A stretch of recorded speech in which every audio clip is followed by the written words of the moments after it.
بسم اللہ الرحمن الرحیم۔ ناظرین السلام علیکم۔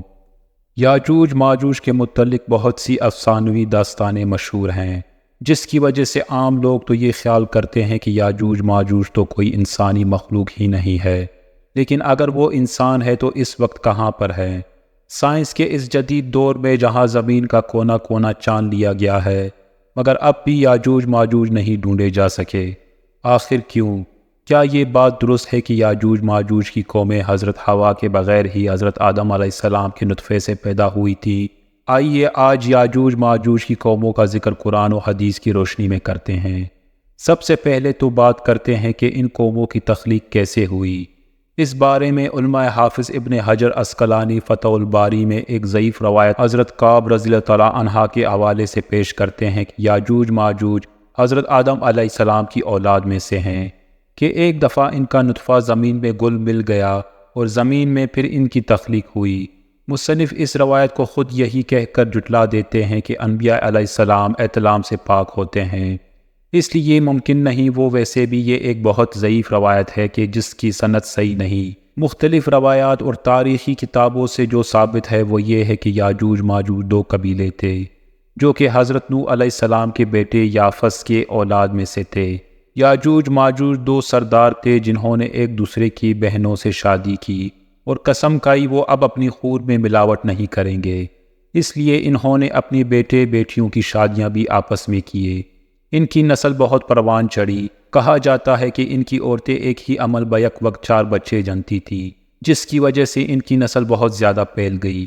یہ انسان اور کافر ہیں، یہ جس جاندار کے پاس گزرتے اسے کھا جاتے۔ یہ موسم بہار میں اپنے غاروں سے نکل کر سبزہ کھا جاتے اور خشک چیزیں اٹھا کر لے جاتے۔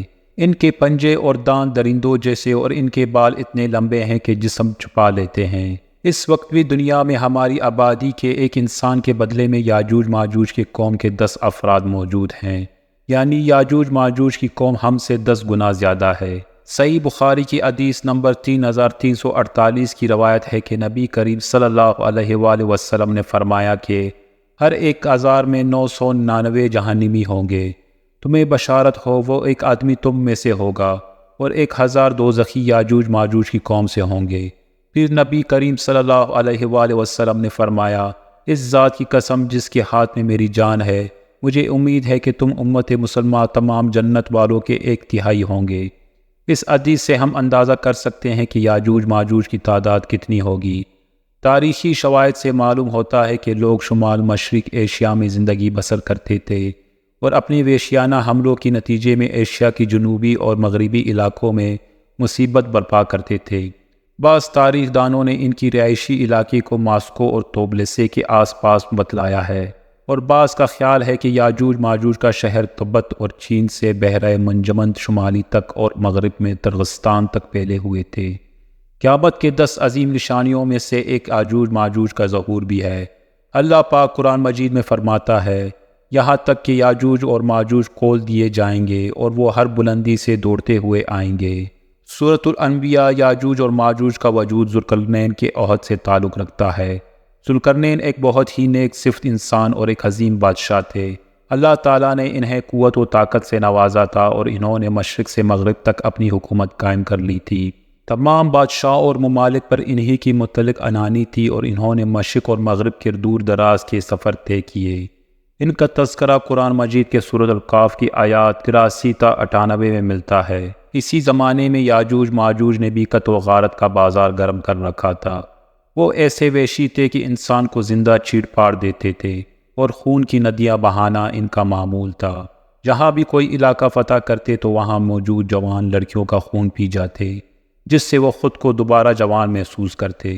پھر جب حضرت ذوالقرنین فتوحات کرتے کرتے یاجوج ماجوج کے قریب پہنچتے ہیں تو وہاں کے لوگ ان سے شکایت کرتے ہیں کہ ہمیں کسی طرح اس ظالم قوم سے نجات دلائیں۔ اللہ پاک سورۃ کاف کی آیات نمبر 93 تا 98 میں فرماتا ہے، یہاں تک کہ جب 2 دیواروں کے درمیان پہنچا، ان دونوں کے پرے اس نے ایک ایسی قوم پائی جو بات سمجھنے کی قریب بھی نہ تھی۔ انہوں نے کہا، اے ذوالقرنین، یاجوج ماجوج اس ملک میں بڑے باری فسادی ہیں، تو کیا ہم آپ کے لیے کچھ خرچ کا انتظام کر دیں، اس شرط پر کہ آپ ہمارے اور ان کے درمیان ایک دیوار بنا دیں۔ اس نے جواب دیا کہ میری اختیار میں میرے پروردگار نے جو دے رکھا ہے وہی بہتر ہے، تم صرف قوت طاقت سے میری مدد کرو، میں تم میں اور ان میں مضبوط حجاب بنا دیتا ہوں، مجھے لوہے کی چادریں لا دو۔ یہاں تک کہ جب ان دونوں پہاڑوں کے درمیان دیوار برابر کر دی تو حکم دیا گیا کہ آگ تیز جلاؤ، تا وقت یہ کہ لوہے کی ان چادروں کو بالکل آگ کر دیا۔ تو فرمایا میرے پاس لاؤ، اس پر پگھلا ہوا تانبا ڈال دو۔ پس تو ان میں سے اس دیوار کے اوپر چڑھنے کی طاقت تھی اور نہ ان میں کوئی سوراخ کر سکتے تھے۔ کہا یہ صرف میرے رب کی مہربانی ہے، ہاں جب میرے رب کا وعدہ آئے گا تو اسے زمین بوس کر دے گا، بے شک میرے رب کا وعدہ سچا اور حق ہے۔ اب آپ یہ تو جان چکے ہیں کہ یاجوج ماجوج کو کس نے اور کیسے قید کیا ہے، لیکن سوال اب یہ ہے کہ وہ کب اور کیسے اس دیوار کو گرا کر باہر آئیں گے۔ اس بارے میں ابن ماجہ کی حدیث نمبر 4080 پیش کرتے ہیں۔ حضور صلی اللہ علیہ وآلہ وسلم نے فرمایا، یاجوج و ماجوج ہر روز اپنی دیوار کھودتے ہیں، یہاں تک کہ جب قریب ہوتا ہے کہ سورج کی روشنی ان کو دکھائی دے تو جو شخص ان کا سردار ہوتا ہے وہ کہتا ہے اب لوٹ چلو، باقی کل کھودیں گے، پھر اللہ تعالیٰ اسے ویسے ہی مضبوط کر دیتا ہے جیسے وہ پہلے تھی، یہاں تک کہ جب ان کی مدت پوری ہو جائے گی اور اللہ تعالیٰ کو ان کا خروج منظور ہوگا تو عادت کے مطابق دیوار کھود دیں گے۔ جب کھودتے کھودتے قریب ہوگا کہ سورج کی روشنی دیکھیں تو اس وقت ان کا سردار کہے گا کہ اب لوٹ چلو، انشاءاللہ کل کھودیں گے، اور انشاءاللہ کا لفظ کہیں گے، چنانچہ اس دن وہ لوٹ جائیں گے اور دیوار اسی حال پر رہے گی جیسے وہ چھوڑ گئے تھے، پھر وہ صبح آ کر اسے کھود دیں گے اور اسے کھود کر باہر نکالیں گے۔ محدثین و مفسرین میں یاجوج ماجوج کی قوم اور ذوالقرنین کی دیوار کے حوالے سے بہت سے اختلافات پائے جاتے ہیں۔ اب تک 5 ایسی دیواریں سامنے آ چکی ہیں جن کے بارے میں قیاس کیا جاتا ہے کہ ان کے پیچھے یاجوج ماجوج کو قید کیا گیا تھا۔ ان میں سے ایک دیوار چین بھی ہے، لیکن یہ عام مسالے سے بنی ہوئی ہے۔ یمن میں دیوار مارب کے بارے میں بھی 7 ذوالقرنین ہونے کا گمان کیا جاتا ہے، لیکن یہ سیلاب روکنے کے لیے بنائی گئی تھی۔ قفقار میں دریائے خزر اور بحر اسود کے درمیان دیوار کی طرح کا پہاڑ سلسلہ شمال اور جنوب کو الگ کرتا ہے۔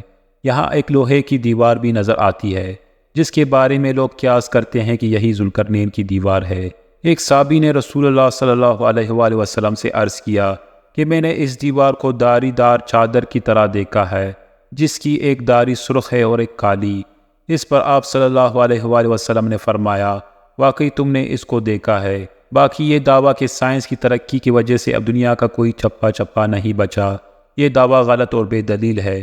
جس دیوار کی اور جس قوم کی حق تعالیٰ نے خبر دی ہے وہ صحیح اور درست ہے، اور اس پر ایمان لانا واجب ہے اور اس کی تصدیق فرض ہے، مگر ہم کو اس دیوار کا موقع اور محل معلوم نہیں۔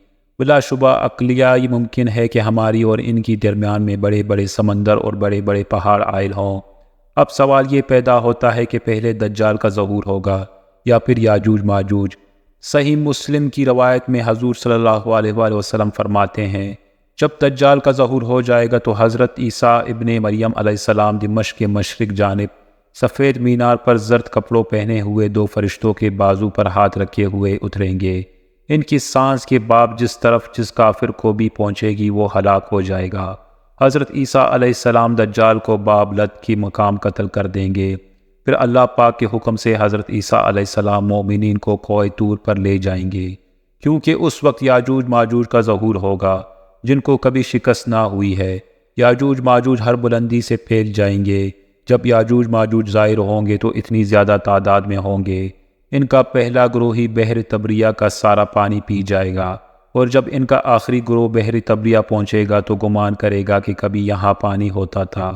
زمین کو فتح کرتے کرتے وہ بیت المقدس تک پہنچیں گے تو کہیں گے کہ ہم نے ساری دنیا فتح کر لی، اب آسمان کو بھی فتح کیا جائے، تو آسمان پر تیر پھینکیں گے جو خون آلود ہو کر واپس آ جائیں گے، تو یاجوج ماجوج کہیں گے ہم نے آسمان بھی فتح کر لیا۔ دنیا میں قحط پڑ جائے گا کیونکہ وہ سارا پانی پی جائیں گے اور ساری فصلیں کھا جائیں گے۔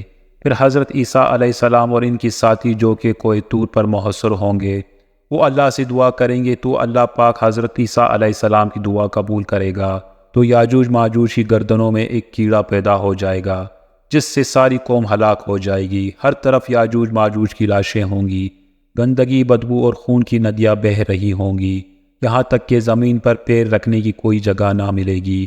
تو پھر حضرت عیسیٰ علیہ السلام اللہ پاک سے دعا کریں گے تو اللہ پاک بڑے بڑے پرندوں کو بھیجے گا جو ان لاشوں کو اٹھا کر کہیں دور لے جائیں گے جہاں اللہ پاک کا حکم ہوگا۔ رسول اللہ صلی اللہ علیہ وآلہ وسلم نے فرمایا، اس ذات کی قسم جس کے ہاتھ میں میری جان ہے، زمین کی جانور ان کا گوشت اور چربی کھا کر خوب موٹے ہوں گے۔ ابن ماجہ 4080۔ جب پرندے ان کی لاشوں کو اٹھا کر لے جائیں گے تو ان کے تیر کمان اس مقدار میں زمین پر ہوں گے کہ مسلمان ان کے تیر و کمانوں سے 7 سال تک ایندھن جلا سکیں گے۔ اس کے بعد اللہ پاک ایسی بارش برسائے گا کہ سب کچھ اس میں بہہ جائے اور زمین ساری دھل کر پاک ہو جائے گی۔ پھر زمین پر ایسے پھول اگیں گے کہ ایک انار ایک جماعت کے لیے کافی ہو جائے گا۔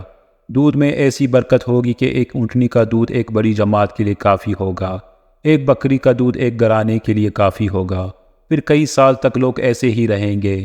پھر اللہ پاک ایک ٹھنڈی ہوا بھیجے گا جو ساری مومنین کی جانیں لے لے گی اور باقی لوگ گدوں کی طرح کھلے عام زندہ کریں گے۔ ظلم زیادتی پھیل جائے گی، پھر انہی لوگوں پر قیامت برپا ہوگی۔